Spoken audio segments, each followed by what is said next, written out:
Ka hoki ngā mahara I te wā tuatahi pia, kare pia au I mōhio ki o rātou whiriwhiritanga I te wā I whānau mai au ka kōrero aku mātua, ka haere mai a te puea.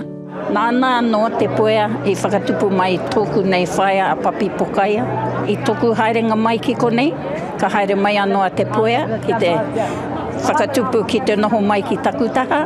Kia kitengia mai pēr, kia tupu tika pēr tēnei mokopuna I konei.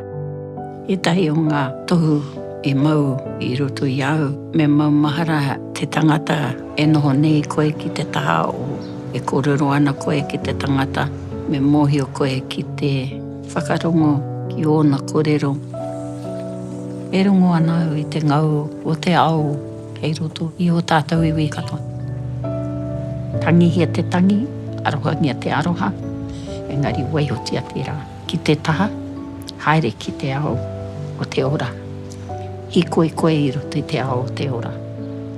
Kia mōhio tātou ki tēnei mea te kotahitanga. Koe nā te oranga mo apopo.